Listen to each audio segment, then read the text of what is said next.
ओम नमो भगवते वासुदेवाय। ओम नमो भगवते वासुदेवाय। ओम नमो भगवते वासुदेवाय। ओम अज्ञानातिमिरान्धस्य ज्ञानञ्जनं शलाकया चक्षुरुन्मीलितं येन तस्मै श्रीगुरुवे नमः। श्रीचैतन्यमनोभीष्टं स्थापितं येन भूतले स्वयं रूप कदा मह्यं ददाति स्वपदान्तिकम्। वन्देऽहं श्रीगुरु श्रीयुतपदकमलं श्रीगुरून् वैष्णवांश्च श्रीरूपं साग्रजात रघुनाथ अन्वितं तं सजीवं साद्वैतं सावधूतं परिजनसहितं कृष्ण चैतन्य देवं श्रीराधा कृष्णपादान् सहगण ललिता श्रीविशाखा अन्वितांश्च। हे कृष्ण करुणा सिन्धु दीनबन्धु जगत्पते गोपेश गोपिका कान्त राधा कान्त नमस्तुते। तप्त कांचन गौरांगी राधे वृंदावनेश्वरी वृषभानुसुते देवी प्रणमामि हरिप्रिये। नमः ॐ विष्णुपादाय कृष्णपृष्ठाय भूतले श्रीमते भक्तिवेदान्त स्वामिन् इति नामिने। नमस्ते सरस्वती देवे गौरवाणी प्रचारिणे निर्विशेष शून्यवादी पश्चात देश तारिणे। जय श्री कृष्ण चैतन्य प्रभु नित्यानंद श्री अद्वैत गदाधर शिवासादि गौर भक्तवृंद। हरे कृष्णा कृष्ण कृष्ण हरे हरे हरे राम राम राम हरे हरे। हरे कृष्णा। श्री प्रभुपाद जी की जय। श्री प्रभुपाद जी के द्वारा हरे कृष्णा। सभी को हरे कृष्णा। तो हम चैतन्य महाप्रभु का शिक्षाष्टकम हम पढ़ने जा रहे हैं, जिसमें महाप्रभु हमारे लिए केवल 8 श्लोक छोड़ गए, जिसको शिक्षाष्टकम कहते हैं। तो जो वृंदावन के 6 गोस्वामी हैं और उनके जो अनुयायी है, उन्होंने इन श्लोकों को जो है वो लिखा और हम तक पहुंचाया है। तो हम उसका आनंद आज लेते हैं। महाप्रभु के द्वारा लिखे हुए 8 श्लोक ये हैं, हम इसको पढ़ते। पढ़िए माता जी। हरे कृष्णा। चेतुदरीर्पणमार्चनम् भवमखदावाकिनी निर्वापणम् श्रियखैरवचन्द्रिका वितरणम् विद्यावधू जीवनम् आनन्दाम्बुधि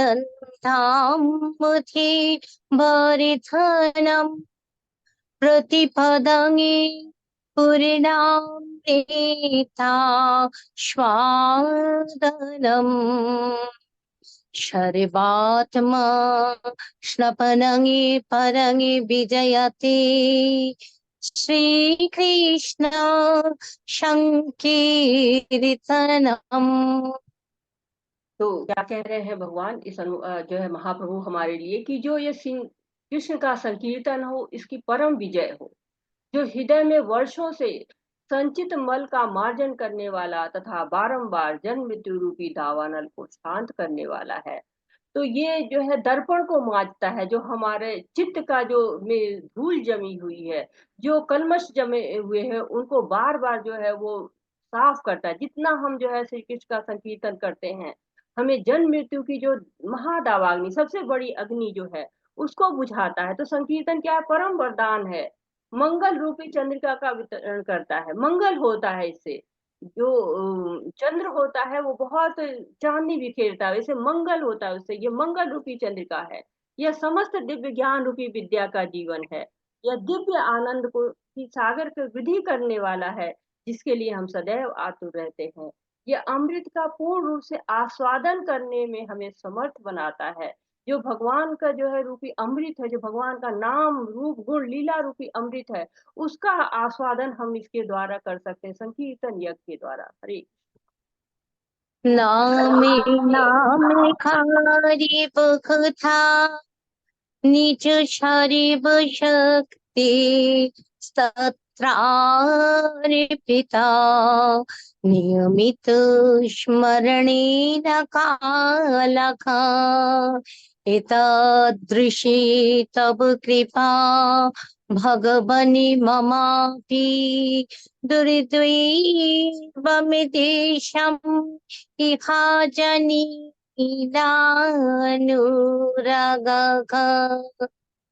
हे भगवान, एकमात्र आपका पवित्र नाम ऐसा है जो सब जीवों का कल्याण करता है। आपके कितने सारे नाम हैं, बहुत सारे पवित्र नाम है, कोई गोविंद कहता है, कोई माधव कहता है, कोई कृष्ण कहता है, और आपका नाम इतना अच्छा है कि आपने इसमें सारी शक्तियां भर दी है। नाम लेने से ही जो है वो हमारा कल्याण हो जाता है, हमारा उद्धार हो जाता है। और नियम भी कोई नहीं बनाया है, बहुत आसान है। किसी भी समय जो है वो हम आपको याद कर सकते हैं, स्मरणे न काल, कोई भी काल आपने नियमित नहीं किया है, बहुत सरल बना दिया है आपने। लेकिन मैं कितना बड़ा भागा हूँ कि मुझे इन नाम में अनुराग ही नहीं है, मैं इनसे जो है वो राग ही नहीं कर पा रहा हूँ। ये मेरी बहुत बड़ा जो है वो अभाग्य है हमारा। हरे ऋणादुतीक्षेण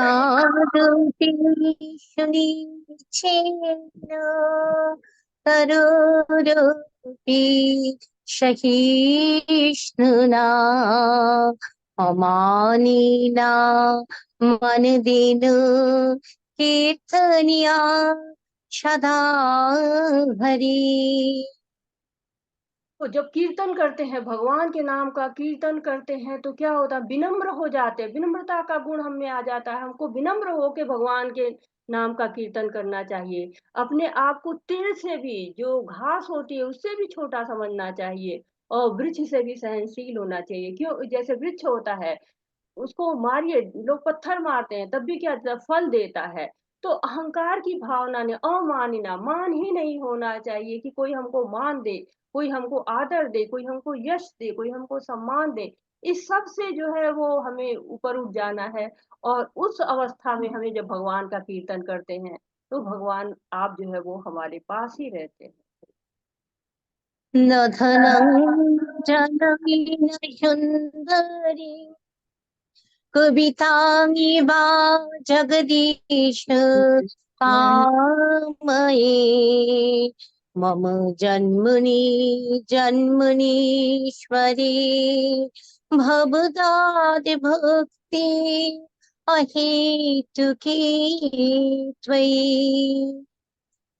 तो कह रहे कि कुछ भी नहीं चाहिए भगवान, बस आपकी भक्ति चाहिए, बिना किसी स्वार्थ के, जन्म जन्मांतर तक, इसी जन्म में नहीं, अनेक जन्मों तक, जितने भी मेरे जन्म हो। न धन चाहिए, न जन चाहिए, न स्त्री चाहिए, न ही अलंकार चाहिए, न ही आप मेरे पीछे शिष्यों की लाइन होनी चाहिए। बस क्या चाहिए? आपकी भक्ति चाहिए, आपकी कृपा चाहिए। हरे ऐनन्दधनुज किङ्करं पतितमिमा विषमे भवाम्बुधो कृपया तव पादपङ्कजस्थित धूलिसदृशं विचिन्तया। तो भगवान, मैं भव सागर में पड़ा हूँ, मुझे जो है मेरा उद्धार करो, अपने चरण कमल का एक कण बना लो, मैं धूली आपके पैरों में जलती उसका एक कण मुझे बना लो। मैं सेवक हूँ आपका, सनातन, हमेशा से सेवक हूँ, हमेशा सेवक रहना चाहता हूँ। लेकिन इसके बाद भी क्या है, मैं कुछ ना कुछ कमी आ गई है मुझ में, तभी तो मैं जन्म मृत्यु के सागर में पड़ा हूँ। इससे जो है वो, इस सागर से मेरे को हाथ पकड़िए भगवान, मेरा उद्धार करिए, अपना एक अंश बना लीजिए, मुझको अपने पास में रखिए मुझे। हरे कृष्णा। नयनं गलदश्रु धारया वदनं गदगद हृदया गिरा पुलकुर्निशितं वपुः कदा तब नाम ग्रहणे भविष्यति। हम अपने प्रियजनों की याद में कितने आंसू बहाते हैं, कितने जो है बेटा आ गया, पति आ गया, पत्नी आ गई, हम कितने आंसू बहाते हैं। भगवान कब ऐसा होगा कि हम आपके लिए आंसू बहाएँगे? आपके नाम का कीर्तन करते-करते मेरी आँखों से आंसू निकलना शुरू हो जाएँगे। कब आपका नाम लेते-लेते मेरी वाणी जो है रुक जाएगी? कब मेरा शरीर जो है वो मेरे रोएँ खड़े हो जाएँगे, रोमांचित हो जाएँगे। भगवान आप जो है वो अपने नाम में इतनी शक्ति भर दी है, फिर भी मैं क्यों ऐसा नहीं कर पा रहा हूँ? भगवान मेरे को ऐसा बनाइए, इतना शुद्ध कर दीजिए कि आपके जो है नाम से मेरी आँखों से आँसू गिरना शुरू हो जाए। हरे युगायितं निमेषेण चक्षुषा प्राविशायितम् शून्यायितं जगत् सर्वं गुप्तं विरखेण मे। भगवान आपका विरह बहुत लंबा हो गया है। एक-एक क्षण लग रहा है जैसे 12-12 वर्ष बीत रहे हैं। भगवान इतना समय हो गया आपका विरह होते। मेरी आँखों से आँसू बह रहे हैं लगातार ऐसे जैसे कोई वर्षा होती है मूसलाधार लगातार वर्षा होती बहुत तेज वर्षा होती है, वैसे मेरे आँखों से आँसू बह रहे हैं। विरह से लग ही नहीं रहा जैसे प्रियतम के जो है वो अपनी प्रियतम प्रियतमा के विरह में सब ओर निगाह रहती कि कब आएँगे? वैसे जो है मुझे सारा लग रहा है कि आप कब आओगे? सारा विश्व कुछ दिखाई नहीं दे रहा है, कुछ अच्छा ही नहीं लग रहा है। आपका विरह मुझे बहुत सता रहा है भगवान, कब जो है वो आप मेरे पे कृपा करोगे? कितना समय बीत गया, समय जो है वो कट ही नहीं रहा है। हरे कृष्ण।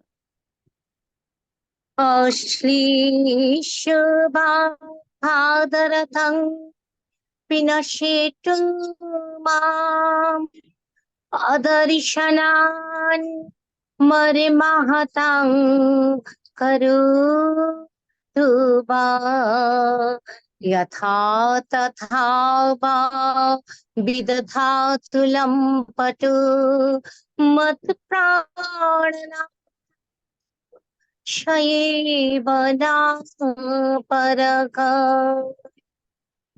भगवान मेरा कोई है ही नहीं, आप ही श्री कृष्ण मेरे हो, कोई और प्राणनाथ नहीं है मेरा, मैं आप ही हो। और आप ही हो हमारे चाहे जो मेरे साथ करो। मेरे साथ मैं आपके ही समर्पित हूँ, आपके ही शरण में हूँ, आप ही जो है वो आपके आश्रय में हूँ। तो चाहे जो है मेरा आप आलिंगन कर लो और चाहे पैर के नीचे कुचल दो। चाहे दर्शन मत दो, हृदय ही तोड़ दो मेरा। मैं तो आपका हूँ, मैं लंपट हूँ, लेकिन क्या है जो है कि कुछ भी कर मतलब मैं उतना शुद्ध नहीं हूँ, उतना अच्छा नहीं हूँ, लेकिन उसके बावजूद भी क्या है आप ही का हूँ, जैसा भी हूँ आप ही का हूँ। तो जो लोग जो है कहते हैं कि आप बिना शर्त के मैं आपके जो है वो आश्रय में हूँ। आप ही मेरे प्राणेश्वर हैं, आप ही मेरे आराध्य हैं, आप ही मेरे प्राणनाथ हैं।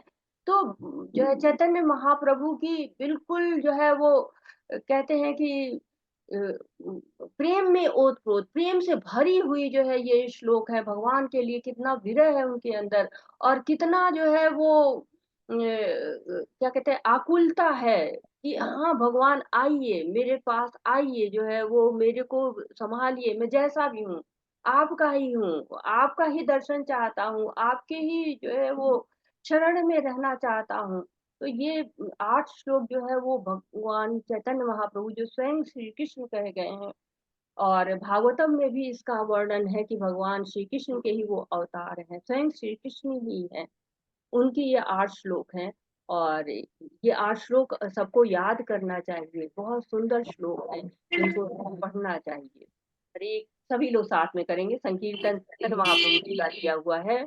हरे कृष्णा कृष्ण कृष्ण हरे कृष्णा हरे हरे कृष्णा हरे कृष्णा हरे हरे राम राम हरे राम हरे राम राम हरे राम राम राम राम हरे राम हरे राम हरे हरे राम हरे हरे हरे हरे हरे राम हरे कृष्णा कृष्ण हरे हरे कृष्णा कृष्णा कृष्ण हरे कृष्णा कृष्णा हरे हरे कृष्णा हरे हरे हरे राम हरे राम राम राम हरे राम हरे राम हरे हरे हरे कृष्णा हरे हरे कृष्णा कृष्ण कृष्णा हरे हरे हरे राम हरे राम राम राम हरे हरे राम हरे हरे हरे कृष्णा कृष्ण कृष्णा हरे हरे हरे राम तो अब शुरू करते हैं आज का अध्याय भगवत ज्ञान का।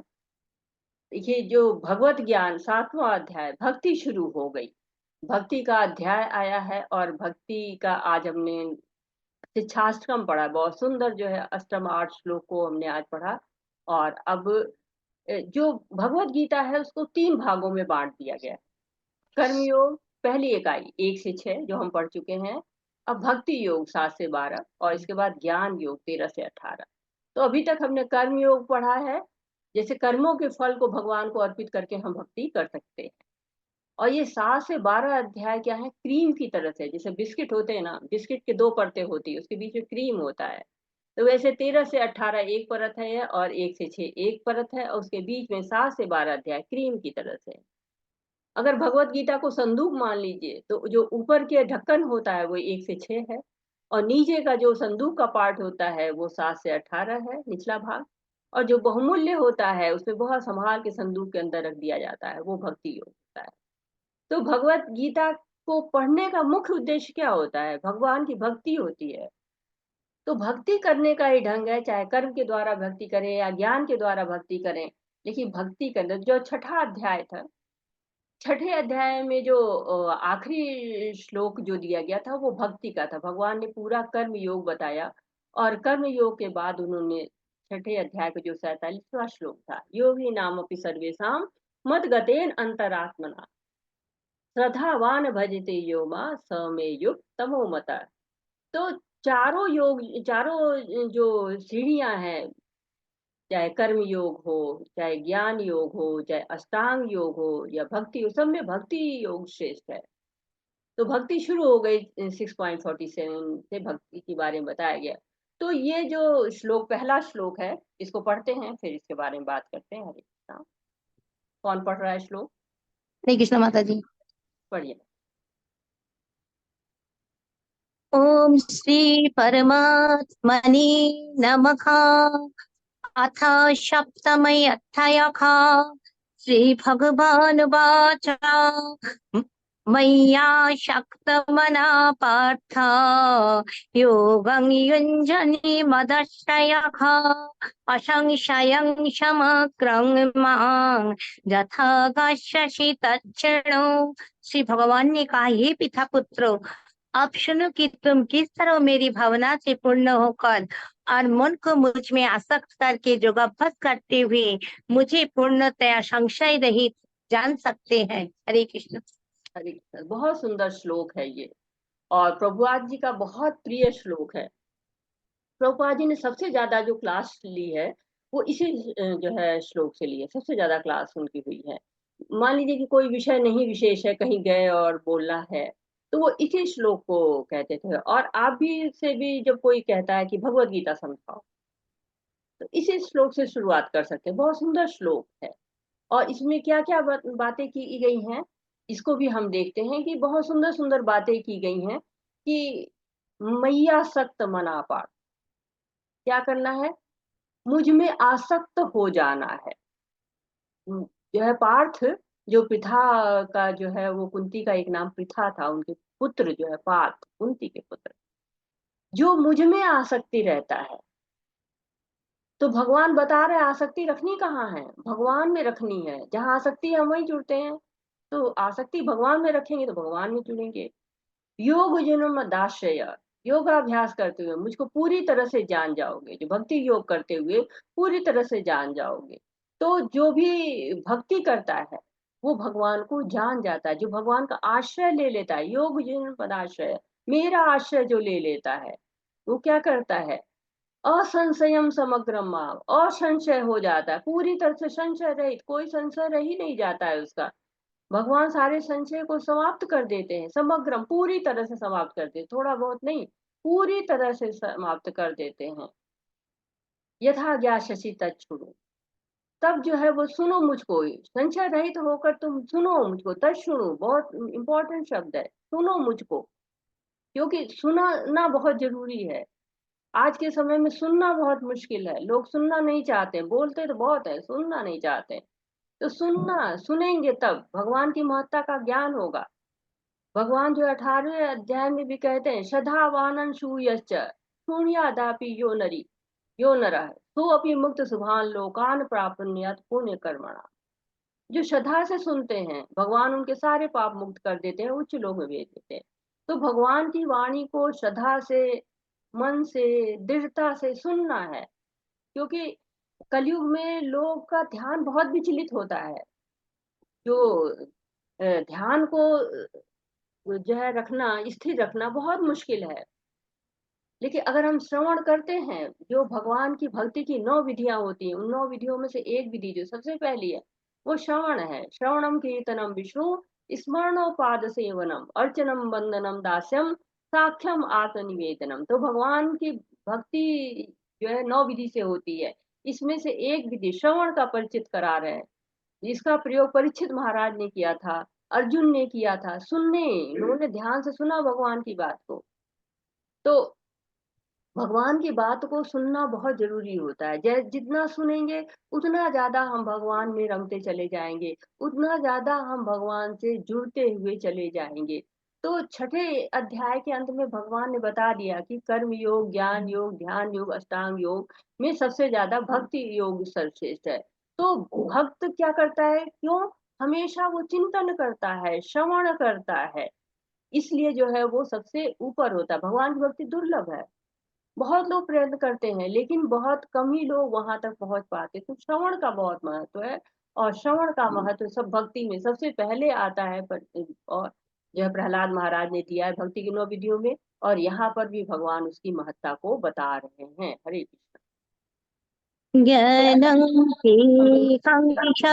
ज्ञानम् इदं भक्षम्यशेषतः रजकात्मानिह भूयान्यात् ज्ञातव्यम् अवशिष्यते। अब मैं तुमसे पूर्ण रूप से व्यवहारिक तथा दिव्य ज्ञान कहूंगा। इसे जान लेने पर तुम्हें जानने के लिए और कुछ भी शेष नहीं रहेगा। हरे कृष्ण। हरे कृष्णा। तो भगवान कह रहे बस ये जान लो, फिर कुछ भी शेष नहीं रहेगा, सब बता दे रहे हैं भगवान। तो 2 प्रकार के ज्ञान दे रहे हैं, एक व्यवहारिक ज्ञान दे रहे हैं, जो भगवत गीता का ज्ञान है वो व्यवहार में भी लाया जा सकता है। वो केवल लिखित नहीं है कि भगवान ने बोल दिया और हम बार बार सवेरे से शाम तक उसको पढ़ते रहे, नहीं, व्यवहार में लाना है। कई तरह के ज्ञान होते हैं, खाली लिखित रहते हैं, बात होती है, उस पर व्यवहार में नहीं आ सकता। लेकिन ये पूर्ण ज्ञान है। पूर्ण ज्ञान कौन देगा? केवल पूर्ण देगा। हम क्या है? अपूर्ण हैं, 4 दोष है हमारे अंदर। हमारी इंद्रियां सीमित हैं, अपूर्ण हैं, सीमित क्षमता है उनकी। हम एक लिमिटेड एरिया तक ही देख सकते हैं, लिमिटेड एरिया तक सुन सकते हैं, भ्रमित हो जाते हैं। अपूर्ण है इंद्रिया, भ्रमित होंगे। किसी ने कुछ कहा वही सच मान लेते हैं, किसी ने तो हमारी जो आंखों से देखते हैं वो भी सच नहीं होता है, भ्रमित है हम, गलतियां करते हैं हम, धोखा देने की प्रवृत्ति होती है। 4 दोष हमारे अंदर हमेशा रहते हैं, सब में रहते हैं, एक में नहीं, सारे लोगों में रहते हैं। तो ये 4 दोष के कारण क्या होता है? अपूर्ण है हम। ईशोपनिषद में भगवान की स्तुति करते हुए कहा गया है, ईश स्तुति बोलते हैं उसको, ओम पूर्णमद पूर्णमिदम पूर्णात पूर्णमुदच्यते पूर्णस्य पूर्णमादाय पूर्णमेवावशिष्यते। तो पूर्ण कौन है? शास्त्र पूर्ण है, क्योंकि भगवान की वाणी है, भगवान पूर्ण है। तो अर्जुन सोच रहा है कि भगवान का दिया ज्ञान भौतिक तो हो नहीं सकता है, तो मनुष्य का जन्म लिया है और भगवान कृष्ण के बारे में न जान पाए तो जीवन असफल ही हो जाएगा। इसलिए भगवान के बारे में बहुत जरूरी है दिव्य ज्ञान। भगवान का ज्ञान जो है व्यवहारिक भी है और दिव्य भी है। और भगवान कह रहे हैं कि जो हम बता देंगे, पूरा जो ज्ञान हम तुमको दे देंगे, तो उसके बाद कुछ शेष ही नहीं रहेगा, सब कुछ तुम जान जाओगे। हरे मनुष्याणां सहस्रेषु कश्चित् यतति शेषतये यततामपि शेषानं कश्चिन्मां वेत्ति तत्त्वतः। कई हजारों मनुष्यों में से कोई एक सिद्धि के लिए प्रयत्नशील होता है, और इस तरह सिद्धि प्राप्त करने वालों में से विरला ही कोई एक मुझे वास्तव में जान पाता है। हरे कृष्ण। अरे चीज तो आसान नहीं है, भगवान का दर्शन इतना आसान तो नहीं हो सकता है। तो प्रभुपाद जी एक बार कहीं पर लेक्चर दे रहे थे, तो वहां एक शिष्य आया, उसने कहा कि क्या आपने भगवान को देखा है? तो प्रभुपाद जी ने कहा कि पहली बात तो ये है कि मैं कुछ भी बोल दूं। तो जो है विशेष बात यह या ये कहिए कि तभी मैं बोलूं जब तुम मुझ पर विश्वास करो, नहीं तो क्या है, मेरा कहा कोई मतलब ही नहीं रहता है। तुम्हें विश्वास ही नहीं होगा, मैं कहूंगा देख सकता हूँ तो देखता हूँ, तुम कहोगे कि नहीं देखते होंगे। मैं कहूँ नहीं देखता हूँ तो कहें क्या फायदा तुम्हारे जो है वो भगवान के पास रहने से। तो विश्वास पहले करो तब मैं बोलूंगा। मैंने कहा बताइए, मैं आप पे पूरा विश्वास करता, जो आप कहेंगे आपके हर शब्द पे विश्वास करता। तो उन्होंने कहा कि मैं तो हर क्षण देखता। तो प्रभुपाद जी ने अद्भुत सेवा की है, अद्भुत सेवा करने का भगवान उनके पास हमेशा ही रहते थे, हर क्षण उनको उनका अनुभव होता था। तो नारद जी जैसे थे वो, तो उन्होंने कई लोगों को भक्त बनाया, मृगारी को बनाया, ध्रुव को बनाया, और प्रभुपाद जी के शास्त्र पढ़ के भी कितने लोग भक्त बन रहे हैं। तो अगर हम सोचें कि हमें पीएम से मिलना है, डीएम से मिलना है, किसी से मिलना है, तो आसान नहीं होता है, अपॉइंटमेंट लेना पड़ता है, उनका समय देखना पड़ता है, उन जो है पहले से व्यवस्था जो है होती है, तब जाके मिल पाते हैं। तो भगवान है, भगवान से मिलना कैसे इतना आसान हो सकता है तुरंत मिल जाए? तो कुछ ऐसा करना पड़ेगा जिसे पीएम बुला ले। कोई खेलता है जो है वो गोल्ड मेडल लाता है, पीएम का बुलावा आता है, राष्ट्रपति का बुलावा आता है। तो जो ब्रह्मांड का मालिक है उसके लिए आप ऐसा कुछ करो कि वो स्वयं आपको बुलाएं, वो स्वयं आपको दर्शन दे। कई लोगों को दिया है दर्शन। तो भगवान की लीला में प्रवेश इतनी आसानी से नहीं मिल सकता है। भगवान के लिए एक तो पहली बात है कि बहुत कम लोग प्रयत्न ही करते हैं, और बहुत कम लोग प्रयत्न करते हैं, उसमें से भी कुछ होते हैं जो पूरी तरह से मुझको जान पाते हैं भगवान कह रहे हैं। तो ये ज्ञान व्यवहारिक है, दिव्य है, आप करेंगे तो दर्शन मिलेंगे। तो पढ़ाई ऐसी है कि जितना पढ़ लो वो आपके पास इकट्ठा रहेगा। आप जो है जितनी शुद्ध होते जाएंगे वो शुद्धता आपके पास रहेगी। जब हम लेवल 1 आप लोग कर रहे थे, दिखाया था कि मैराथन की दौड़ हो रही, इसमें सारे लोग हिस्सा ले रहे हैं, लेकिन कुछ लोग ही अंत तक बचते हैं, और उसमें से भी कुछ लोग ही पूरा कर पाते हैं। तो वैसे ही भक्ति में बहुत कम लोग हैं जो कृष्ण के भक्त हो पाते हैं, कृष्ण को जान पाते हैं। ऑनलाइन कोर्स है, ये फ्री है, परंतु बहुत कम लोग हैं जो भगवान को जानने का प्रयास करने के लिए इस कोर्स से जुड़ते हैं, और उससे भी कम लोग हैं जो इस कोर्स को पूरा कर पाते हैं। तो भगवत गीता को पूरी तरह से सुनने और समझने का प्रयास करने वाले बहुत कम लोग होते हैं, और उसके बाद भगवान की सेवा करने वाले लोग उससे भी कम हो जाते हैं। भागवतम में कहा गया है, मुक्ता नाम अपनी सिद्धा नाम नारायण परायण सुदुर्लभ प्रशांत आत्मा कोटि शक्ति महामुने। लाखों ऋषि मुनि मुक्त सिद्ध हुए हैं, पर उसमें से भी कृष्ण का भक्त बहुत कम है। मानव जीवन दुर्लभ है, और इसमें से भगवान को जाना और भी दुर्लभ है। वासुदेव सर्वमिति स महात्मा दुर्लभ। तो भगवान को जानना दुर्लभ है, लेकिन उसको जानते हैं लोग, बहुत प्रयास करते हैं, और कुछ लोग जानते हैं। तो हमें वही बिरला बनना है। हरे कृष्ण। भूमिरापो नलो वायुः खं मन बुद्धिरेव च अहंकार इति अंगिमे भिन्न प्रकृतिरष्टधा। पृथ्वी जल अग्नि वायु आकाश मन बुद्धि तथा अहंकार, ये 8 प्रकार से विभक्त मेरी भिन्ना यानी अपरा प्रकृतियां हैं। श्री कृष्ण। हरे कृष्ण। तो 8 चीजों से हमारा शरीर बना हुआ है। किन किन चीजों से बना हुआ है? इसमें लिखा हुआ है कि पृथ्वी जल अग्नि वायु आकाश मन बुद्धि तथा अहंकार। तो पृथ्वी क्या करती है? पृथ्वी को से हम जो सारी इंद्रियां हमारी हैं वो पृथ्वी को, भूमि को अनुभव कर सकती हैं। भूमि में क्या क्या होता है? कोई इंद्रिय विषय क्या क्या होते हैं हमारे, कोई बताएगा? सारी इंद्रियां पृथ्वी को जो है अनुभव कर सकती है। तो इंद्रियों से क्या क्या हम करते हैं? इंद्रियां कौन कौन सी हैं, और उनके इंद्रिय विषय कौन कौन से हैं, कोई बताएगा? हरे कृष्णा। चलिए पहले यही बता दीजिए, हरे इंद्रियां कौन कृष्णा कौन सी? माता जी। हरे कृष्णा जी, माता जी बताइए। नाक कान माता जी, इंद्रिया आँख कान नाक जीभ और त्वचा। त्वचा। हम्म, जी माता जी, और उसमें ये विषय माता जी, गंध हाँ, आंख से क्या स्पर्श। करते हैं? देखते हैं ना, ऐसे ऐसे याद करेंगे तो जल्दी समझ में आएगा। आंख से क्या करते हैं हम? इंद्रिय विषय देखना। देखना, देखना है। नाक से सूंघना। सूंघना है। और कान से गंध करते हैं। गंध से स्पर्श कान करना देखना है। ना कुछ। गंध सूंघना और फिर सुनना और हाँ, तो छूना। जो है भूमि से हम पांचों इंद्रियां इसका अनुभव कर सकती हैं। जो जल है, तो जल में सुगंध को हम नहीं जानते। जल में सुगंध, स्वाद होता है जल में, लेकिन जो है सुगंध नहीं होती है। अग्नि में क्या होता है? स्वाद नहीं होता। अग्नि का जो है वो अगर हम चखना चाहेंगे तो जीभ जल जाएगी।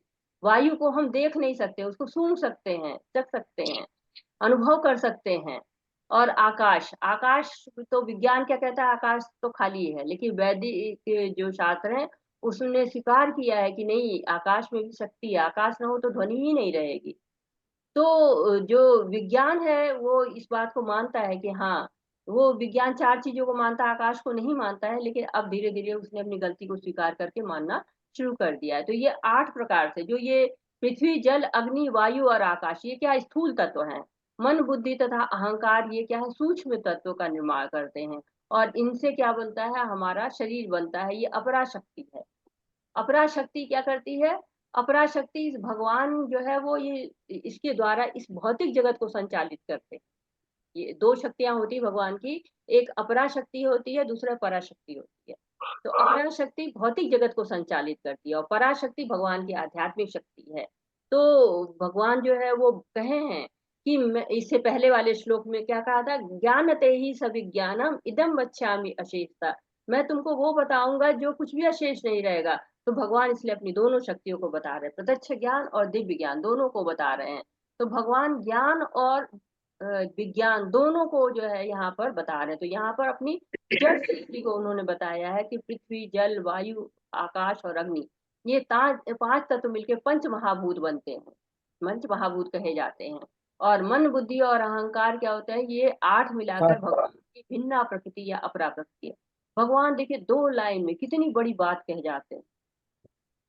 तो अच्छा गुरु होता है, क्या होता है? कम में सब सिखा देता है। वैसे भगवान जो है 2 लाइनों में कितनी बड़ी बात कर रहे हैं कि अपनी शक्ति के बारे में, जो इतनी बड़ी शक्ति भौतिक जगत, उसको बता दे रहे हैं। और साथ ही साथ जो है सूक्ष्म तत्व, स्थूल तत्व, सब चीजों को वो थोड़े में ही वर्णन कर दे रहे हैं। हरे कृष्ण, आगे बढ़ते हैं। अपरियमितस्त्वन्यम् प्रकृतिं मे परा जीवो भूतं महाबाहो यदं धरियति जगत्। हे महाभाव अर्जुन, इसके अतिरिक्त मेरी एक अन्य पराशक्ति है जो उन जीवों से युक्त है जो इस भौतिक अपरा प्रकृति के साधनों का विदहन कर रहे हैं। हरे कृष्ण। हरे कृष्णा। तो ये जो है आध्यात्मिक शक्ति को बता रहे हैं। जीवात्मा को भगवान पराशक्ति, आध्यात्मिक शक्ति कह रहे हैं, भगवान की शेष शक्ति है। लेकिन ये शेष शक्ति क्या करती है? भौतिक जो है वो प्रकृति का विदोहन करती है। तो भौतिक प्रकृति के जो संपर्क में आ जाती है तो खुद को ही जड़ समझने लगती है और भूल जाती है कि हम भगवान के अंश हैं।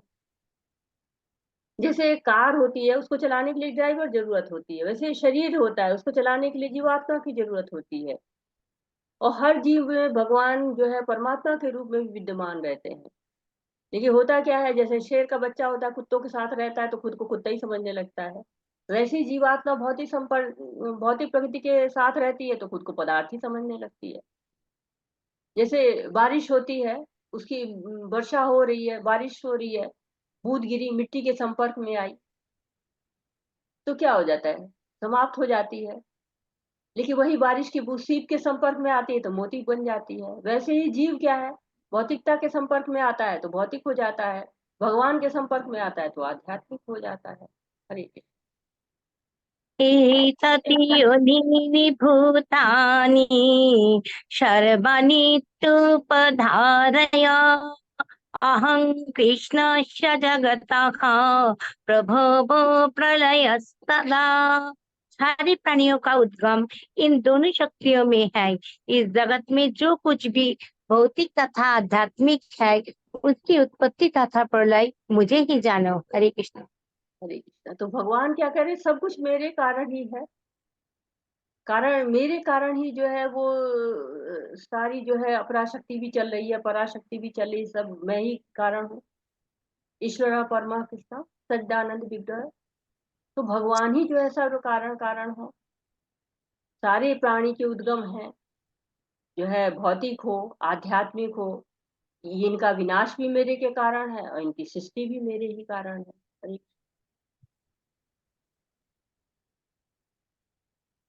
मत्त परतरङ्गिनान्यात् किञ्चिदस्ति धनञ्जय मयि सर्वमिदं प्रोतं श्रोत्रियमुनि गणाय भव। हे धनंजय, मुझसे श्रेष्ठ कोई सत्य नहीं है। जिस प्रकार मोती धागे से गुंदे रहते हैं, उसी प्रकार सब कुछ मुझ पर आश्रित है। हरे कृष्ण। तो इस जगत में जो भी हो रहा है उसके मूल में कौन है? भगवान है। तो यही बताने के लिए वर्णन, भगवान को देखना है, ज्ञान में देखना है। जो हमारी क्षमता होती है वो कहाँ से आती है? सब भगवान से आती है। लेकिन हमको नहीं समझ में आता। क्यों? क्योंकि जैसे कि मोती होते हैं, हम मोतियों की माला पहनते हैं तो देखते हैं कि उसमें धागा नहीं दिखाई देता है, धागा जो है अदृश्य रहता है। लेकिन उस धागे पर ही सारा जो है वो माला टिकी रहती है। तो ये नहीं हमको पता चलता, हम नहीं जान पाते कि हर जगह भगवान है, जहां भी देखो वहां भगवान है। तो भगवान बहुत सुंदर उदाहरण के द्वारा पता चल रहा है कि केवल जो है वो आधार धागा है, धागा के बिना माला नहीं बन सकती है। वैसे ही क्या प्रलय है, प्रभव है, दिखता है, लेकिन किसके द्वारा हो रहा है ये नहीं दिखता है। भगवान ने सारी व्यवस्था की है। सूर्य है, चंद्रमा है, सब अपनी अपनी जगह पे हैं। जैसे दूध में घी होता है, दिखता नहीं है। गन्ने में शक्कर होती है, दिखती नहीं है। फूल में खुशबू होती है, दिखती नहीं है। उसी तरह भगवान क्या है? हर जगह है। लेकिन चर्म चक्षु है हमारे, दिखते नहीं है। हमको कैसे देख पाएंगे? बुद्धि के द्वारा। मूढ़ा नाम पश्यंती पश्यंती ज्ञान चक्षुषा, ज्ञान से देख सकते हैं। माला में मोती अलग है, पर धागा जो है वो क्या है? धागा ही आधार है। वैसे ही सब जीवात्माएं हैं, अलग अलग हैं, लेकिन आधार कौन है? भगवान है। धागा है, जीवात्मा अलग है, चेतन तत्व क्या है? एक है, भगवान। अरे रसोऽहमप्सुखन्तेया प्रभास्मि शशिसूर्ययखा प्रणव सर्ववेदेषु शब्दखे पौरुषंगनिषु। हे कुंती पुत्र, मैं जल का स्वाद हूँ, सूर्य तथा चंद्रमा का प्रकाश हूँ, वैदिक मंत्र में ओंकार हूँ, आकाश में ध्वनि हूँ तथा मनुष्य में समर्थ हूँ। हरे कृष्ण। हरे कृष्णा। तो अब जो है भगवान 8 से 11 तक अपनी विभूतियों का वर्णन कर रहे हैं। भगवान के कितने जो है वो विभूतियां हैं, कितने जो है वो भगवान के कारण हम कहाँ कहाँ भगवान को कारण स्वरूप हम देख सकते हैं। तो कह रहे कुंती पुत्र, जल का मैं स्वाद हूँ। अब जो विज्ञान पढ़ते तो कहते हैं कि जल जो है क्या होता है? रंगहीन, गंधहीन और स्वादहीन, क्या क्या कहा जाता है। लेकिन भगवान कह रहे हैं नहीं, पानी में स्वाद हो मैं हूँ। और आप कहते हैं ना कि कोस कोस पर वाणी बदले चार कोस पर पानी। तो क्या होता है कि पानी जो है बदलता रहता है, पानी का स्वाद बदलता रहता है। आप जगह जगह जाएंगे, हर पानी का स्वाद अलग अलग होगा। तो जब भी आप पानी पिए, आपको जो है वो याद करना चाहिए कि जो है ये पानी भगवान का स्वाद है। जो स्वाद मुझे मिल रहा है वो भगवान के कारण मिल रहा है। और आज तक कितने पेय पदार्थ हैं, मतलब हमें लगता है कि हजारों में होगा, कहिए कि लाखों में भी हो, मुझे नहीं इतना ज्ञान है। लेकिन उस जो है वो कोई भी पानी जैसा कुछ भी नहीं बना पाया। पानी जैसा जो है कोई भी पेय पदार्थ आज तक बना ही नहीं है। पानी की जगह कोई भी नहीं ले पाया है। ऐसे सूर्य है, कितने नकली सूर्य और क्या क्या वो जो है बिजली लाइट क्या क्या बनाया गया है, लेकिन सूर्य क्या है? न रहे जिंदगी ठप। जाड़ा पड़ रहा है, भगवान के दर्शन नहीं हो रहे हैं, परेशानी। गर्मी हो गई, बहुत ज्यादा दर्शन हो रहे हैं, परेशानी हो रही है लोगों को। लेकिन सूर्य ना हो तो क्या है? सबसे ज्यादा परेशानी। तो हमें पता चलता है जिस दिन सूर्य के दर्शन हो, पता चलता है कि सूर्य का क्या महत्व है।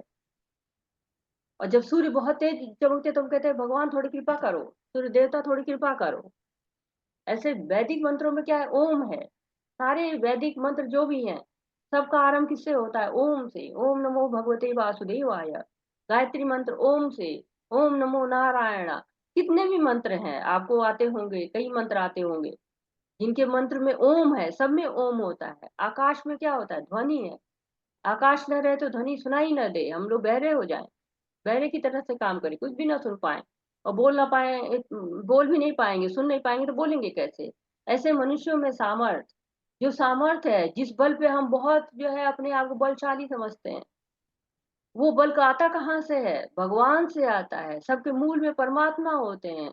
ये हमको कैसे पता चलेगा? ज्ञान से पता चलेगा। तो ये भगवान अगर चाहे तो हम जो है खड़े भी ना हो पाए, एक हाथ भी ना उठा पाए, एक वाणी भी मुंह से नहीं निकले, कुछ भी सुन ना पाए, तो ये भगवान की जो है वो सब महिमा है, भगवान की सारी कृपाएं हैं जो हम पर बरस रही हैं, विभूतियां हैं भगवान की।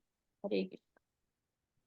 पुण्य गंध पृथिव्यां च तेजश्चास्मि विभावशौ जीवनं सर्वभूतेषु तपोचास्मि तपस्विषु। मैं पृथ्वी की आद्य सुगंध और अग्नि की उष्मा हूँ।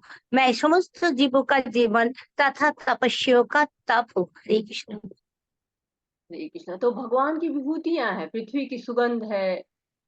तो अगर हम भूमि पर पानी डालते हैं, गरम गरम भूमि है जो है जल रही है, गर्मी का दिन है, पानी डालिए, अजीब बढ़िया सी सुगंध आती है, अच्छी सुगंध आती है। तो पृथ्वी की अपनी सुगंध है।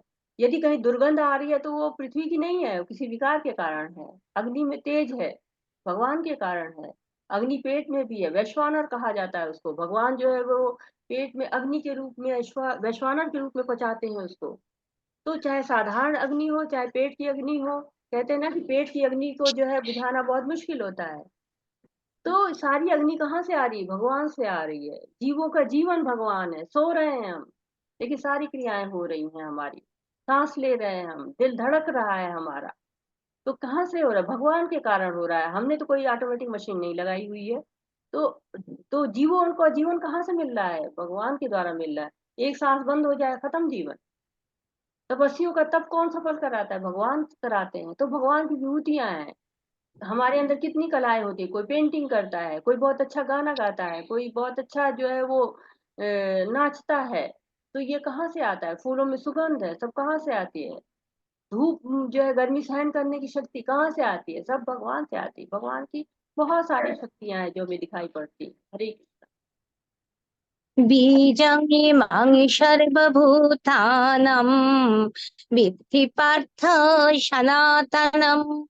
बुद्धिर्बुद्धिमतामस्मि तेजस्तेजस्विनामहम्। हे पिता पुत्रो, ये जान लो कि मैं ही समस्त जीवों का आदि बीज हूँ, बुद्धिमानों की बुद्धि तथा समस्त तेजस्वी पुरुषों का तेज हूँ। हरे कृष्ण।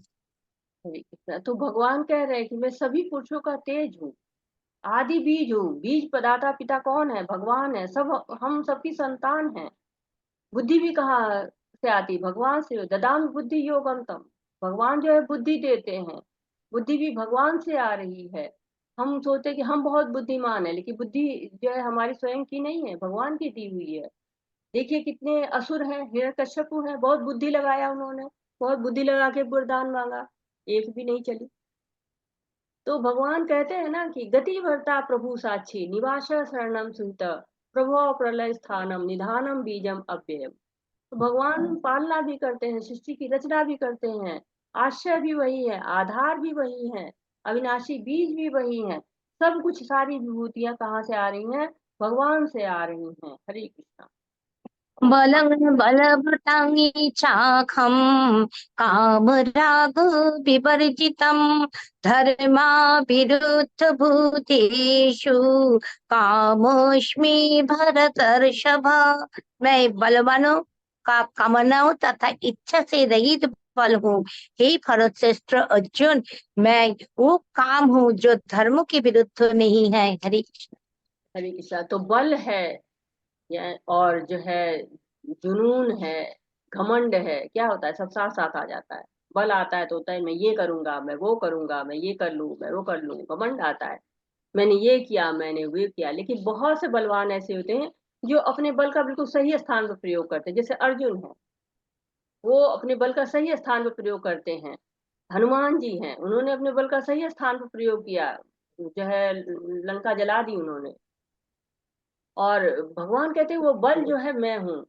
जो घमंड आता है, जुनून आता है, वो कहाँ से आता है? जीवात्मा के आता है। कैसे? सूक्ष्म स्वतंत्रता है उसके पास। उस सूक्ष्म स्वतंत्रता के कारण उसके अंदर मैं आ जाता है।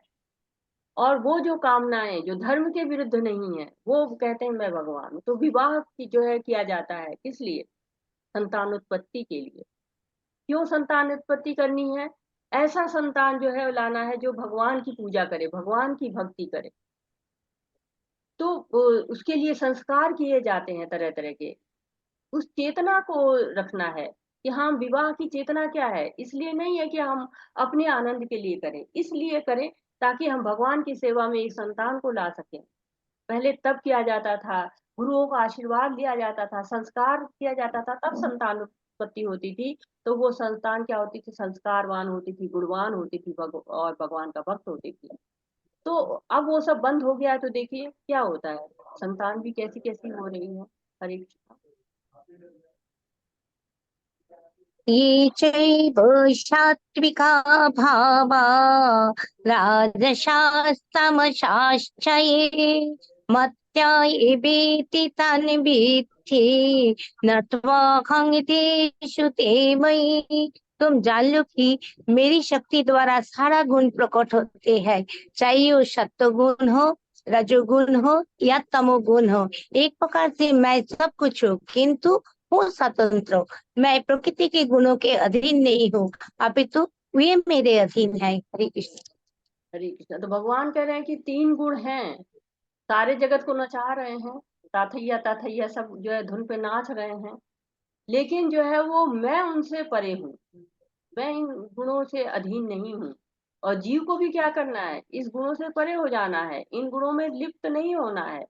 सारी परेशानी कहाँ से है कि वो जो 3 गुण है, सतोगुण रजोगुण तमोगुण, इन गुणों से जो है वो अधीन हो जाते हैं। लेकिन भगवान इन गुणों से स्वतंत्र रहते हैं, और जो है वो ये तीनों गुणों को भगवान नियंत्रित करते रहते हैं। गुण भय मयि भावै एभि सर्वं मिदं जगत् मोहितं नाभिजानाति मामेभ्यः परमप्रियम्। 3 गुणों सतोरज तथा तमो के द्वारा मोहग्रस्त ये सारा संसार मुझ गुणातीत तथा अविनाशी को नहीं जानता। हरे कृष्ण। हरे कृष्णा। तो कहते हैं कि जो प्रकृति है 3 गुणों से जो है वो घिरी हुई है, आच्छादित है वो। तो हम भगवान को नहीं जानते हैं। आत्मा के सामने पर्दा पड़ा हुआ है महामाया का, सतोगुण रजोगुण तमोगुण का जो है वो पर्दा है, और उसके आगे योग माया का पर्दा है, उसके पीछे है भगवान कृष्ण। तो हमारे और भगवान के बीच में 4-4 पर्दे हैं। तो जब इन गुणों के पर्दों से परे हो जाए, और चौथा पर्दा जो है वो तो भक्ति के बिना खुल ही नहीं सकता है। तो जब इन चारों पर्दों को खोल दे तब हमें भगवान की प्राप्ति होती है। तो भगवान कहते हैं कि जो व्यक्ति जो है इन गुणों से संचालित होता है, मोहग्रस्त हो जाता है, वो मुझको नहीं पा सकता, वो मुझे जान ही नहीं सकता है। जो मोहित रहेगा गुणों से, वो मुझे कैसे जो है जान पाएगा? तो भगवान अर्जुन को बहुत महत्वपूर्ण सलाह दे रहे हैं कि इस महामाया से दूर रहो। जो वही जो है दूर भी वही हो सकता है जो कि भगवान की शरण लेता है। जो भगवान की शरण नहीं लेगा वो दूर नहीं हो सकता है। हरे दैवी हेच्छा गुणमयी मम माया दुरतया मामे ये प्रपद्यन्ते मायामे तंग तरन्ति ते। प्रकृति के 3 गुणों वाली इस मेरी दैव शक्ति को पार कर पाना कठिन है, किंतु जो मेरे शरणागत हो जाते हैं वे सरलता से इसे पार कर जाते हैं। हरे कृष्ण। तो भगवान कह रहे हैं कि बहुत जो है ये शक्तिशाली है, ये समझ लो कि ऐसे पार नहीं पा पाओगे, कुछ टेक्निक लगानी पड़ेगी तभी जो है वो पार पाओगे। टेक्निक क्या है? शरणागत हो जाओ। भाई अगर हमको एक नदी पार करनी है तो हमें जो नाविक होता है उसके शरणागत होना पड़ता है, क्योंकि अगर हम उसके ऊपर विश्वास करके उस नाव में पैर नहीं रखेंगे तो हम कैसे पार कर पाएंगे नदी को? तो वैसे ही जो भव सागर है इसको पार करना है तो जो है दैवी शक्ति है, इसको पार पाना है तो कैसे पाएंगे? शरणागत हो जाए। अब देखिए नियम तो होते हैं, चाहे कहीं भी हो नियम होते हैं, नियम को मानना पड़ता है। इस संसार में भी है नियम इसके, इस देश में है नियम इसके, समाज है नियम है इसके, परिवार है नियम इसके। अब सरकार के नियम नहीं मानेंगे तो जेल में डाल दिए जाएंगे, और जो है जेल से कैसे निकलेंगे? जब अच्छे कार्य करेंगे, जब आप जो है सरकार को मानना शुरू करेंगे, सरकार के नियम को मानना शुरू करेंगे। तो अगर आपको स्वतंत्र रहना है, अगर आप जो है वो अपने आप को फ्री चाहते हैं कि नहीं, हमारे ऊपर किसी तरह का बंधन ना हो, तो करना क्या है? नियम मानना है। नियम को मानिए, तभी हम जो है वो, नियम क्या है, भगवान के शरणागत हो जाइए और आराम से जो है वो स्वतंत्र रहिए। नहीं तो भगवान भी डाल देंगे इस जो है भवसागर के जेल में। हम पड़े ही हैं भगवता यहाँ पे। हरे कृष्ण। नमं दुष्कृतिनो मूढा प्रपद्यन्ति नराधमः मया या प्रहित ज्ञाना आशुरं भावमाश्रितः। जो निपट मूर्ख है, जो मनुष्यों में अधम है, जिनका ज्ञान माया द्वारा हल लिया गया है, तथा जो आसुरी की नास्तिक प्रकृति को धारण करने वाले है, ऐसे दुष्टों मेरी शरण ग्रहण नहीं करते। हरे कृष्ण। तो कुछ लोग होते हैं जिनको कहा गया कि वो शरण ग्रहण ही नहीं करते हैं। शरण ग्रहण करना उनको आता ही नहीं है कि कैसे शरण ग्रहण करें, कैसे, कौन कौन से लोग हैं? मूढ़ या मूर्ख हैं, पता ही नहीं होता है क्या करना चाहिए, क्या नहीं करना चाहिए, क्या सुनना है, क्या नहीं सुनना है।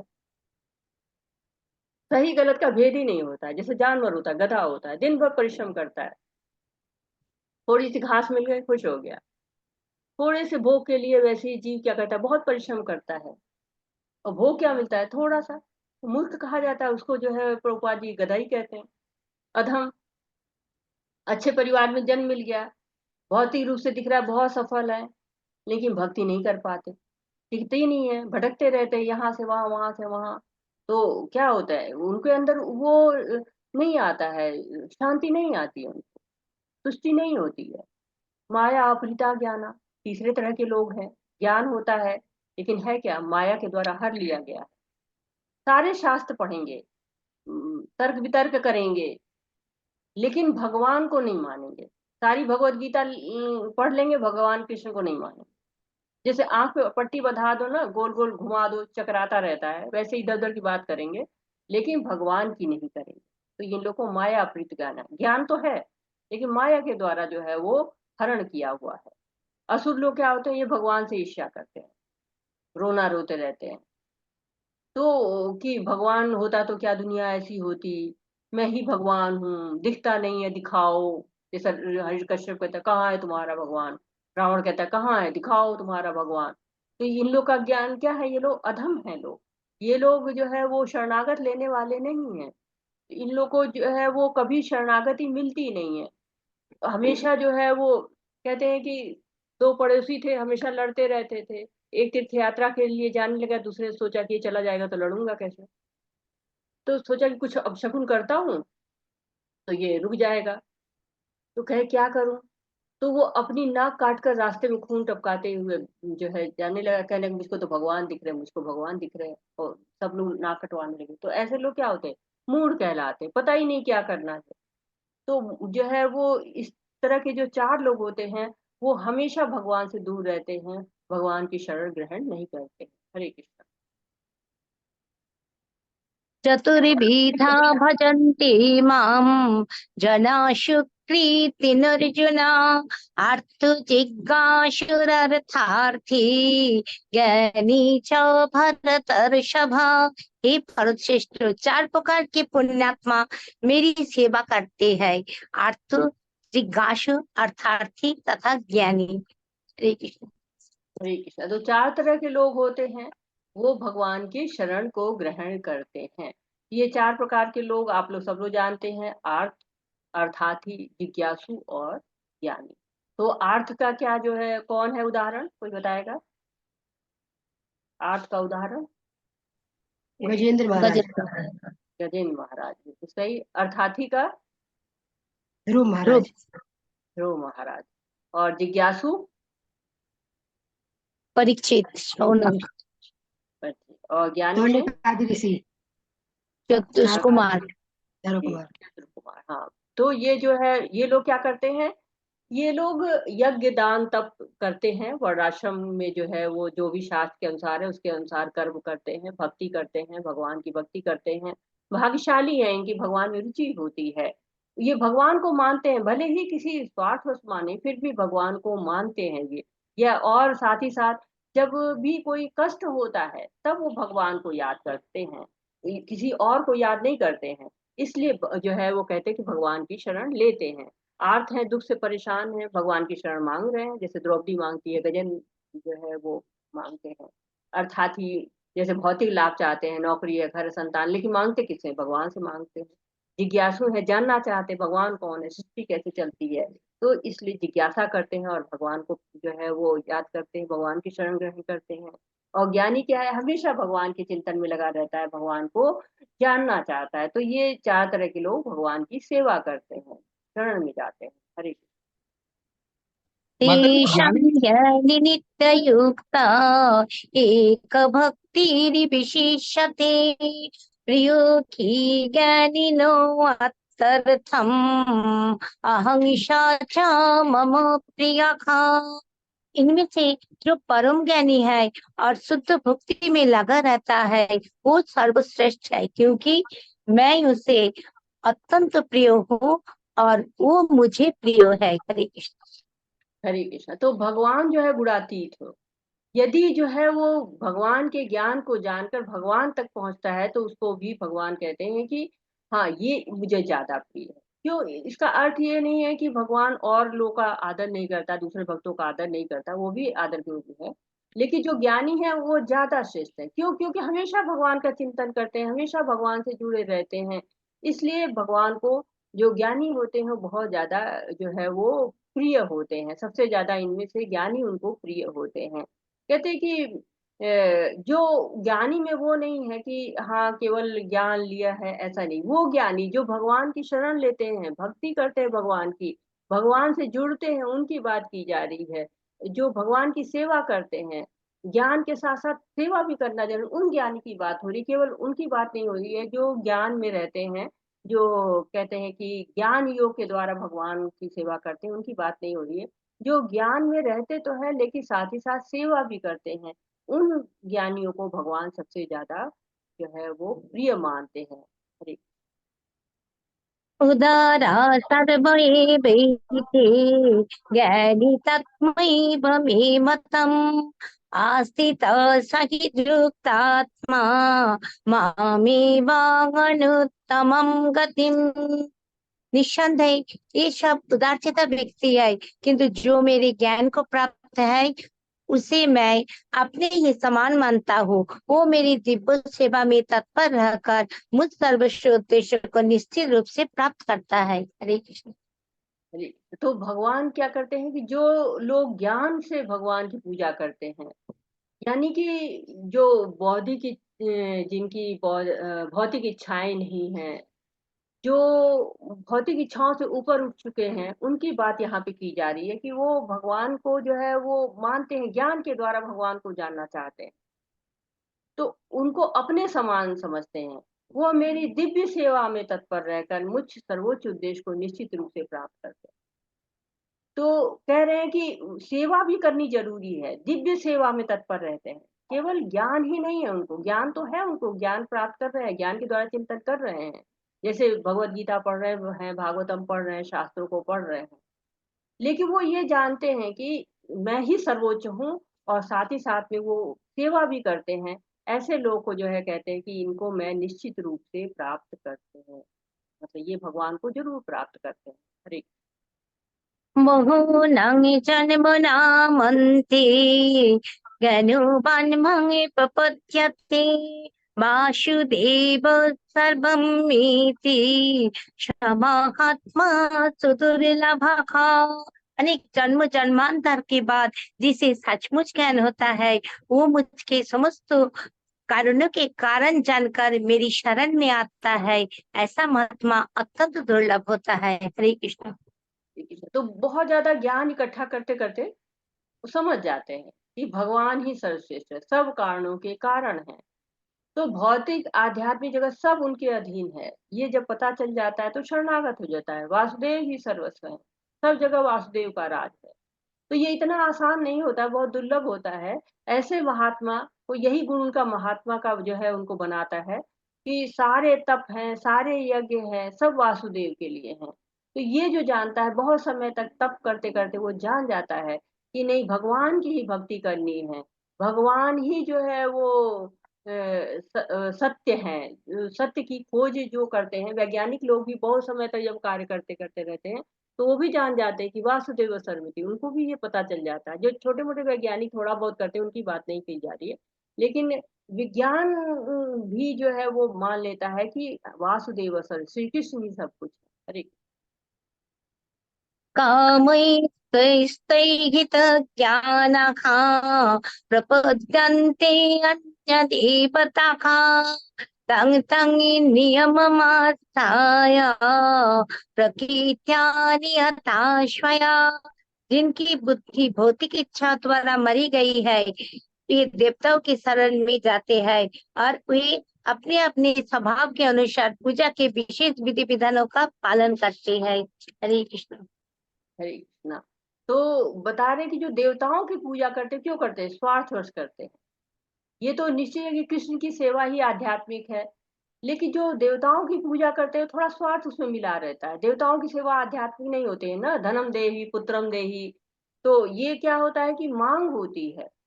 कामस्ते ज्ञाना, जिनकी बुद्धि जो है वो इंद्रिय इच्छाओं से मारी गई है, इंद्रिय तृप्ति की इच्छाएं बची, प्रपंदते अन्य देवता, दूसरे देवताओं की शरण ले लेते हैं। क्यों ले लेते हैं? अपने स्वार्थ के बस लेते हैं। लेकिन हाँ, वो पूजा तो कर रहे हैं, कि वो उनको नहीं पता है कि मुझे जो है किसकी पूजा करनी है, कि वो स्वार्थ है भी उनका, कुछ थोड़ा सा स्वार्थ मिला हुआ है। इसलिए कहते हैं ना कि जीव जो है वो इच्छा करता है, और इच्छा के कारण वो चाहता है कि मुझे कहीं से मिले ये चीज, तो वो देवताओं की पूजा करना चाहता है। तो जो है देवताओं की पूजा करने के लिए यहाँ पर क्या हुआ है कि भगवान कह रहे हैं कि नहीं, देवताओं की उपासना नहीं करनी है। देवताओं की उपासना करने का मतलब है कि आपको अभी इच्छाएं आपकी हैं, अभी आप इच्छाओं की पूर्ति करना चाहते हैं, अभी आप जो है शुद्ध नहीं हुए हैं, अभी भौतिकता में हैं। तो जैसा स्वभाव होता है, जैसा जो है वो कहते हैं ना, हर जो है चीज के अलग अलग देवता है।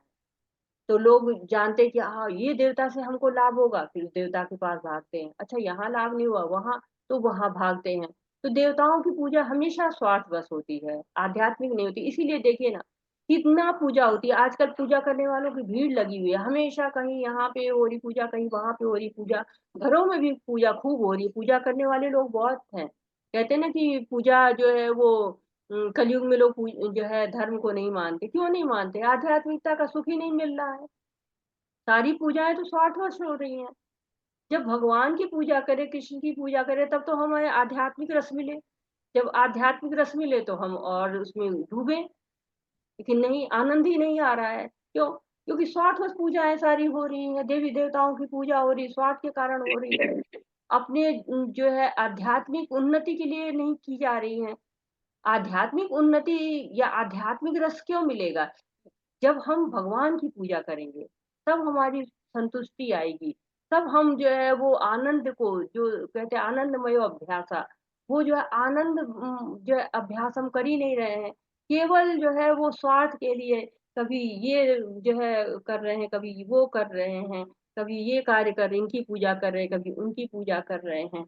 तो हम स्वार्थ को भगवान की भक्ति में नहीं मिला सकते हैं।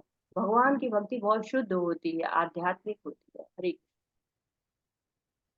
यो यो yang yang भक्तः श्रद्धयार्चितुमिच्छति तस्य तस्याचलं श्रद्धां तामेव विदधाम्यहम्। मैं प्रत्येक जीव के हृदय में परमात्मा स्वरूप स्थित हूँ। जैसे ही कोई किसी देवता की पूजा करने की इच्छा करते हैं, मैं उसकी श्रद्धा को स्थिर करता हूँ, जिसमें वो उसी विशेष देवता को भक्ति कर सके। हरे कृष्ण। तो अब उनकी बात हो रही है ना, इस समय हम उनकी बात कर रहे हैं जो देवताओं की शरण में जा रहे हैं। दो कारण है, पहले भौतिक इच्छा है, और दूसरा कुछ लोग ऐसे भी होते हैं जो भगवान को नहीं जानते हैं। तो दोनों तरह के लोग क्या करते हैं, भगवान की पूजा जो है नहीं करके देवताओं की पूजा करते हैं। तो देवताओं की पूजा स्वार्थवश होती, भौतिक इच्छाओं के लिए कहते हैं ना कि देवताओं की शरण में मत जाओ। बहुत लोग कहते हैं कि भगवत गीता के लोग कहते हैं कि देवताओं की शरण में मत जाओ। तो क्यों कहते हैं? इसलिए भौतिकता में मत जाओ। भौतिक मांग में कि मकान दे दो, दुकान दे दो, घर दे दो, परिवार दे दो, सब यही रह जाना। उद्देश्य क्या है भगवान के जो है धाम जाने का। तो देवताओं की पूजा करेंगे तो हमें भौतिक चीजें मिलेंगी। भौतिक चीजें शाश्वत नहीं है, आज है कल समाप्त हो जाएंगी। देखिए गोपियां क्या है, कात्यायनी देवी के पास जाती हैं, लेकिन मांगती क्या है? भगवान को मांगती हैं। तो देवी देवताओं से ये मांगना क्या है? भगवान को मांगना है। भगवान की जो है वो भक्ति मांगनी है, और कुछ जो है वो भौतिक चीजों को नहीं मांगना है। हरे कृष्ण। तथा श्रद्धया युक्तः तस्याराधनमीहते लभते च तत् कामन् मयैव विहितान् निहितान्। ऐसी श्रद्धा से समन्वित हो देवता विशेष की पूजा करने का यत्न करता है और अपनी इच्छा की पूर्ति करता है, किंतु वास्तविकता तो ये है कि ये सारी लाभ केवल मेरे द्वारा प्रदत्त है। तो देवी देवताओं की पोस्ट है, ये कोई परमानेंट जो है वो नहीं है। पोस्ट होती है। जैसे इंद्र देखिए, हमेशा आप जो है पढ़ते परेशानी रहते कि मेरा पद चला जाएगा, मेरा पद चला जाएगा। तो इंद्र का भी पद है, पद के लिए वो परेशान रहते हैं। तो भगवान कहते हैं कि जो आप लाभ पा रहे हो, देवी देवताओं से प्राप्त कर रहे हो, वो फल भगवान भी दे देते हैं। लेकिन जीव ये नहीं जानता है, वो जानता है कि देवता देते हैं। देवता क्या है? एक दूत की तरह से है, जो भगवान के द्वारा उनको मिलता है, एक अधिकार मिलता है। भगवान और भक्त के माध्यम, भगवान और भक्त के बीच में माध्यम की तरह से रहते हैं। जैसे सरकार होती है ना, वो अपने अधिकारियों को कुछ सीमित अधिकार दे देती है कि तुम जो है वो ये इतना खर्च कर सकते हो, इस काम पे इतना खर्च कर सकते हो, या ये कार्य करा सकते हो। और साधारण जनता क्या है, समझती है कि अधिकारी पावरफुल है, वो एक साइन कर दो तो मेरा सब काम हो जाए। तो अधिकारी के पीछे पीछे दौड़ती रहती है। लेकिन भगवान क्या कहते हैं कि भगवान जीव का उद्धार करना चाहते हैं। जो है वो जन्म मृत्यु जरा व्याधि से दूर ले जाना चाहते हैं। लेकिन जो भौतिक लाभ चाहता है जीव, तो भगवान उसको भी प्रदत्त कर देते हैं देवताओं के द्वारा। हरे कृष्णा। देखिए वो सब आता कहाँ से है? भगवान के पास ही आता है। भगवान ही संस्तुति करते हैं उसका। हरे। अन्तवत्तु फलं तेषां तद्भवत्यल्पमेधसाम् देवान् देवयजो यान्ति मद्भक्ता यान्ति मामपि। अल्प बुद्धि वाले व्यक्ति देवताओं की पूजा करते हैं और उन्हें प्राप्त होने वाले फल सीमित तथा क्षणिक होते हैं। देवताओं की पूजा करने वाले देवलोक हो जाते हैं, किंतु मेरे भक्त अंततः मेरे परम धाम को प्राप्त होते हैं। हरे कृष्ण। हरे कृष्ण। तो किसी देवी देवता के पास जाते हैं तो इच्छा पूर्ति हो जाती है। तो वो भी भगवान कृष्ण की कृपा है, उनके द्वारा ही कामना की पूर्ति होती है। भगवान ही वो शक्ति प्रदान करते हैं। तो देवताओं की शक्ति क्या होती है? सीमित होती है, क्षणिक होती है। हर चीज के अलग अलग देवता हैं। भागवतम में पूरा अध्याय बताया गया कि कौन से देवता किस चीज में है। कहते हैं कि जो है आप रूप अलग है, नाम अलग है, ये लक्ष्य जो है क्या है? एक ही है, भगवान है। भगवान या कहते हैं आप चाहे जिसकी पूजा करो, सारी शक्तियां कहाँ से जाती हैं? मेरे ही द्वारा ही जाती हैं। मेरे ही द्वारा जो है वो इच्छाओं की पूर्ति होती है। देवताओं के पास वो शक्ति नहीं होती। देवता फल देते हैं पर भौतिक फल देते हैं, शाश्वत नहीं, नाशवान है। और जीव जो है वो क्षणिक अभिलाषा के लिए पूजा अर्चना करता रहता है। इसीलिए क्या कहा गया? अल्प मेधशा, अज्ञानी, कम बुद्धि वाला कहा गया है। जो देवताओं की भक्ति करते हैं वो भी अप्रत्यक्ष रूप से भगवान की भक्ति करते हैं। देवताओं की पूजा करके जो देवता के लोक की प्राप्ति होती है, भगवान के भक्त भगवान के धाम चले जाते हैं। हरे। अव्यक्तं व्यक्तिमापन्नं मन्नन्ति मामबुद्धयः परं भावमजानन्तः मामप्यायमनुत्तमम्। बुद्धिहीन मनुष्य मुझे ठीक से न जानने के कारण सोचते हैं कि मैं यानी भगवान कृष्ण पहले निराकार था और अब मैंने इस स्वरूप को धारण किया है। वे अपने अल्प ज्ञान के कारण मेरी अविनाशी तथा सर्वोच्च प्रकृति को नहीं जान पाते। श्री कृष्ण। तो भगवान का रूप नहीं है, यहाँ पे आकर आकार धारण किया है, तो ये हम क्या कर रहे हैं? भगवान को अपने बराबर में ला रहे हैं। तो ये हम बहुत बड़ा अपराध कर रहे हैं। भगवान के बारे में सोचते हैं कुछ लोग कि पहले निराकार थे अब साकार हो गए, लेकिन भगवान जो है वो दूसरे अध्याय में ही कह चुके हैं 12वें श्लोक में कि कोई ऐसा समय नहीं है जब मैं ना रहा हूँ। तो कुछ लोग कहते हैं कि भगवान जो है वो क्या है, भगवान का जन्म कर्म दिव्य है। उस दिव्य ज्ञान को सब लोग नहीं जान पाते हैं। जैसे सूर्य का प्रकाश क्या है, निराकार है। जो है वो लोग सोचते हैं कि सूर्य जो है वो प्रकाश निराकार है, लेकिन सूर्य लोक है। वैसे ही भगवान जो है वो ब्रह्म रूप, जो ब्रह्म तेज है वो निराकार है, लेकिन भगवान साकार है, उनका साकार रूप है। लोग सोचते हैं कि भगवान भी हमारे जैसे हैं, थोड़ी बहुत ज्यादा शक्तियां उनके पास। भगवान की लीलाओं को देख के वो सोचते हैं कि अरे इनको तो जो है वो साधारण मनुष्य हैं, ये तो ऐसे रो रहे हैं, ये तो ऐसे जो है माखन चोरी कर रहे हैं, तो हमारे बराबर हैं। देखिए ये बहुत बड़ा अपराध है, भगवान को अपने बराबर में रख लेना बहुत बड़ा अपराध कहलाता है। तो भगवान हमेशा रहे, भगवान के जो है वो लीलाएं होती हैं, जो है तरह तरह की लीलाएं उन्होंने की है। माखन चुराया है, ग्वाल बाल के साथ खेले हैं, कालिया दमन किया है, गोवर्धन पर्वत उठाया है, असुरों का वध किया है। क्यों? भक्तों को आनंद देने के लिए। लेकिन भगवान के विषय में भागवतम के पहले स्कंद में ही कह दिया गया, ब्रह्मेति परमात्मेति भगवान नीति शब्द थे। तीन रूप है भगवान के, परम सत्य के तीन रूप हैं, तो ब्रह्म और परमात्मा और भगवान। और कहते हैं ना कि भगवान जो है वो सबके सामने प्रकट नहीं होते हैं, लेकिन भगवान जो है वो जो असुर होते हैं उनके सामने प्रकट नहीं होते, भक्तों के सामने तो वो हमेशा ही प्रकट होते हैं। ठीक। नाहं प्रकाश सर्वस्य योग माया समावृतः मूढ़ोऽयं नाभिजानाति लोको मामजमव्ययम्। मैं मूर्ख तथा अल्पकों के लिए कभी भी प्रकट नहीं हूँ। उनके लिए तो मैं अपनी अंतरंगा शक्ति द्वारा आच्छादित रहता हूँ, अतो वे ये नहीं जान पाते कि मैं अजन्मा तथा अविनाशी हूँ। हरे कृष्ण। हरे कृष्णा। तो योग माया का आवरण की बात हो रही है यहाँ पे कि योग माया के आवरण के कारण ही लोग समझ नहीं पाते, उनको निराकार समझते हैं। लेकिन जब भक्ति करते हैं तो क्या होता है, योग माया का आवरण हट जाता है। ईशोपनिषद में भगवान को कहा है कि भगवान अपने जो है इस आवरण को हटाइए, मैं आपके मुखमंडल के दर्शन करना चाहता हूँ।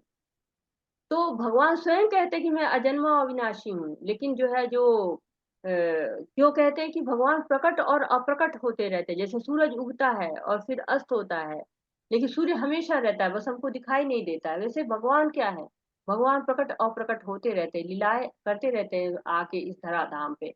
और जो मूर्ख होते हैं, जो लोग की बुद्धि कम होती है, वो नहीं समझ पाते हैं, उनके लिए तो कभी भी प्रकट नहीं है भगवान। क्यों? क्योंकि आच्छादित है अपनी अंतरंगा शक्ति।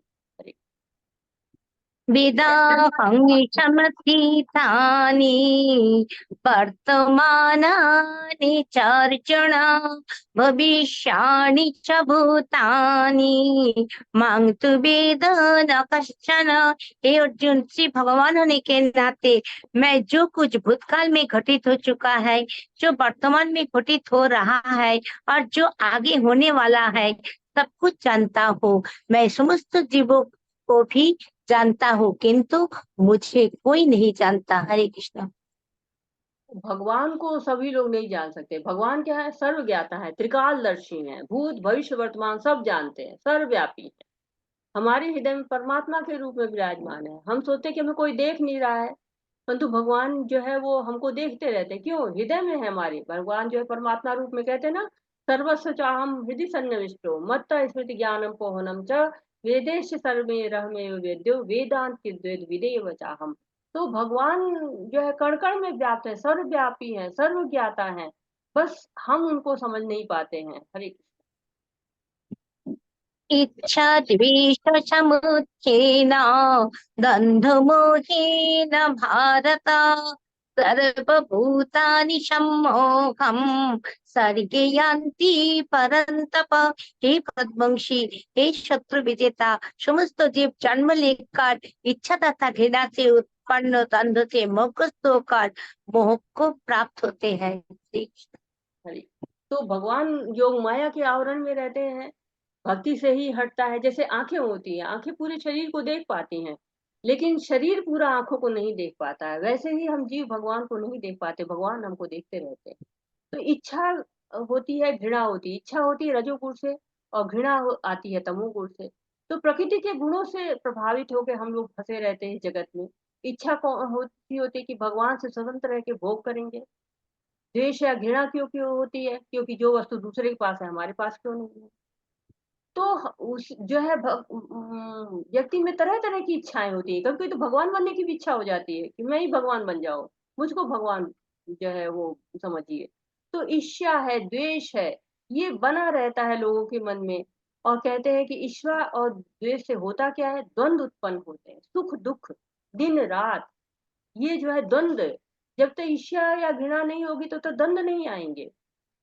द्वंद्व जो है इन्हीं कारणों से होते हैं।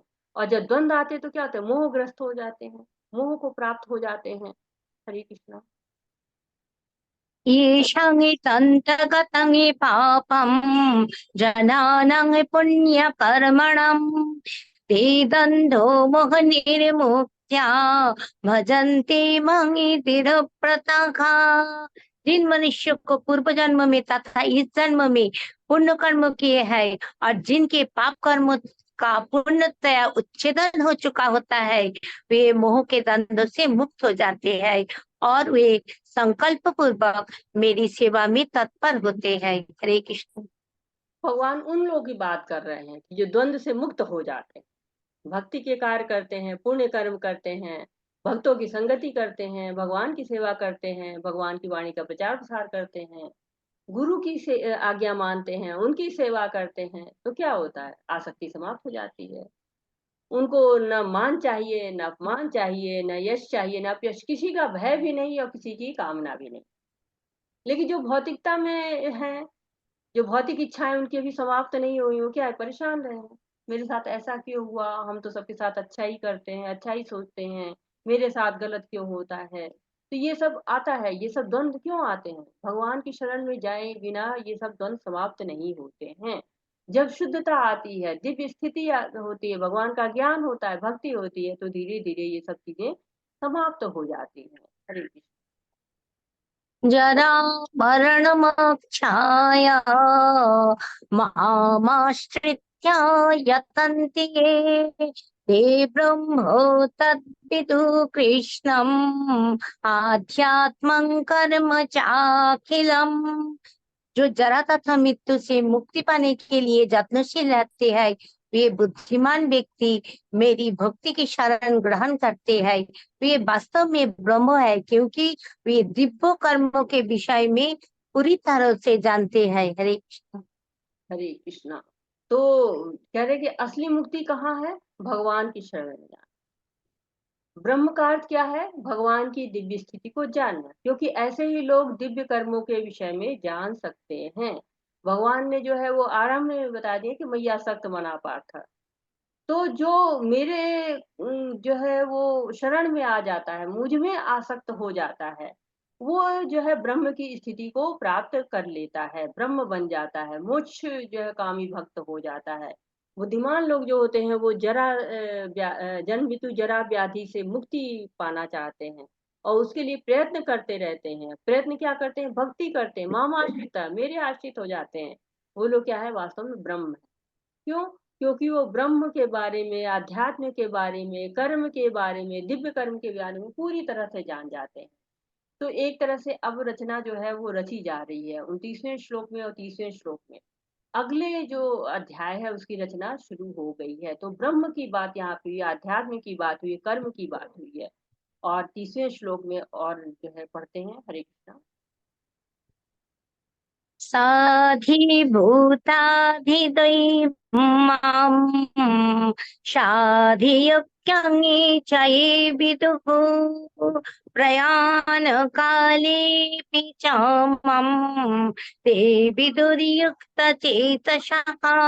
जो मुझ परमेश्वर को मेरी पूर्ण चेतना में रहकर मुझे जगत का, देवताओं का तथा समस्त यज्ञ विधियों का नियमक जानते हैं, वे अपनी मृत्यु के समय भी मुझ भगवान को जान और समझ सकते हैं। हरे कृष्ण।